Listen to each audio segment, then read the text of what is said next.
turn the dial and you get a little bit closer to the correct combination, suppose that the bank vault door creaks open just a chink and a little bit of money spills out.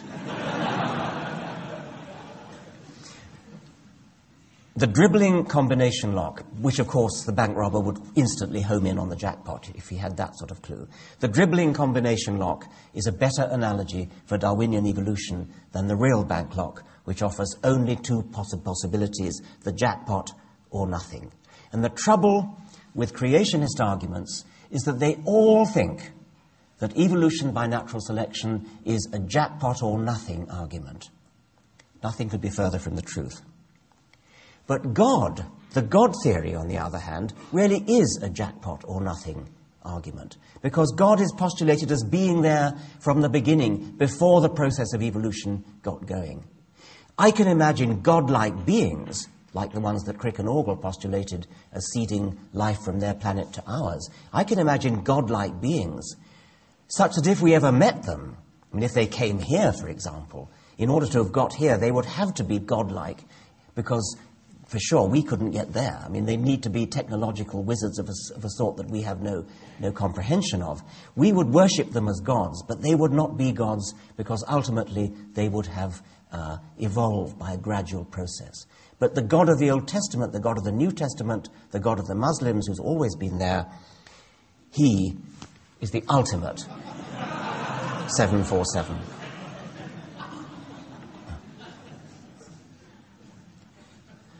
Well, why not teach the controversy?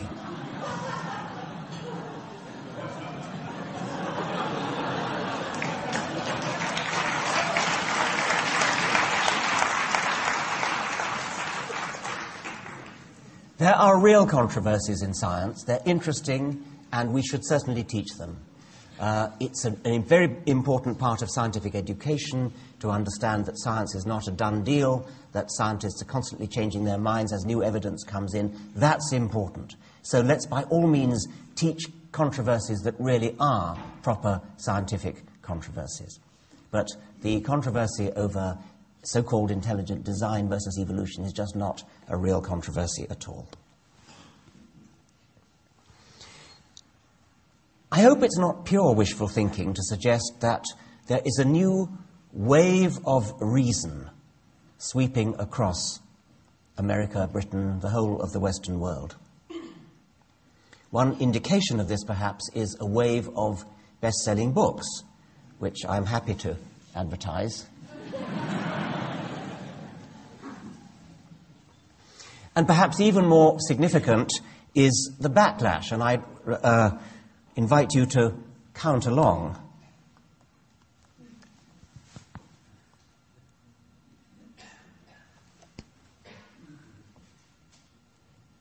Three, 4, 5, 6, 7, 8, 9, 10, 11, 12, 13, 14, 15, 16, 17, 18, 19, 20. The flea allusion you will of course recognize from W.B. Yeats, but was there ever dog that praised his fleas? Hence the flea powder that just got rid of that. And a nice little afterthought.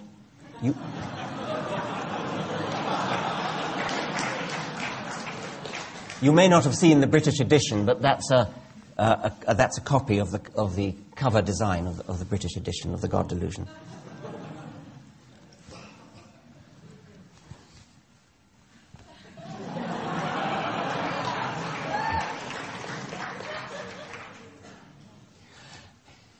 I'm not trying in this lecture to teach facts, and I'm certainly not trying to indoctrinate. I'm trying to raise consciousness. And we've all met the phrase consciousness raising in the context of feminism. It's especially powerful. There's no law against using a phrase like the rights of man or one man, one vote.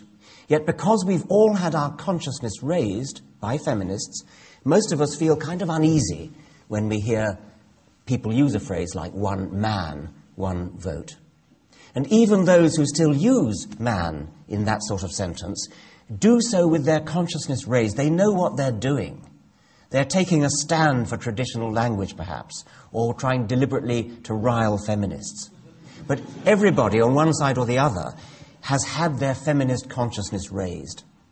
And I want to raise our consciousness about some unconscious assumptions we all make about religion. Let me try a little experiment on you. At Christmas time one year, my newspaper in Britain, The Independent, was looking for a seasonal picture, and they found a heartwarmingly ecumenical one at a school nativity play. The three wise men were played by Shadbreet, a Sikh, Musharraf, a Muslim, and Adele, a Christian, all aged 4. Now, my guess is that you probably think that picture's rather sweet. How nice that 4-year-olds who belong to different religions should come together in a nativity play. Now, suppose the caption said this: Shadbreet, a socialist, Musharraf, a conservative, and Adele, a liberal, all aged 4. Shadbreet, an atheist, Musharraf, an agnostic, and Adele, a secular humanist, all aged 4.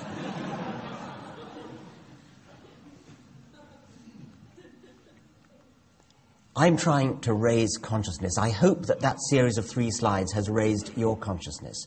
I hope that every time from now on you hear anybody talking about, say, a Catholic child, or a Protestant child, or a Muslim child, you will protest. You will say, you wouldn't talk about a postmodernist child, or a Keynesian child, or a Hayekian monetarist child. There is no such thing as a Catholic child. There's only a child of Catholic parents. There's no such thing as a Protestant child.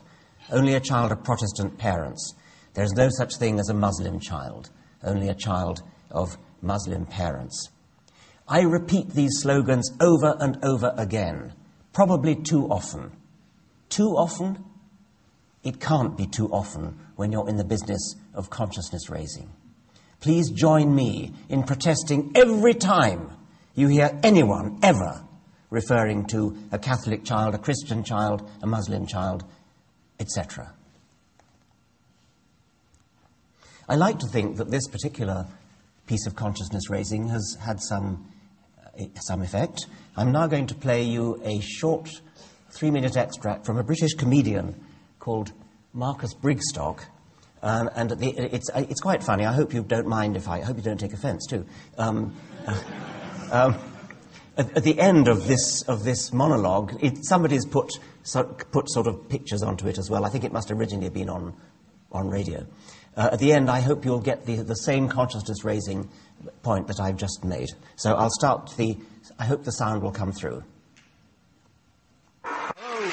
I'd like to start this week with a request, and this one goes out to the followers of the 3 Abrahamic religions, to the Muslims, Christians and Jews. It's just a little thing, really, but do you think that when you've finished smashing up the world and blowing each other to bits and demanding special privileges while you do it, do you think that maybe the rest of us could sort of have our planet back?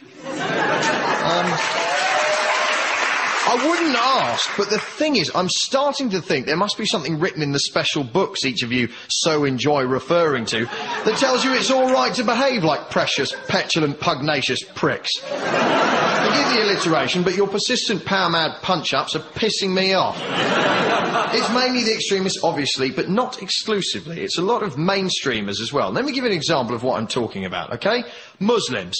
Listen up, my bearded and veily friends. Calm down, okay? Stop blowing stuff up. Not everything that's said about you is an attack on the Prophet Muhammad and Allah that needs to end in the infidel being destroyed. Have a cup of tea, put on a cat's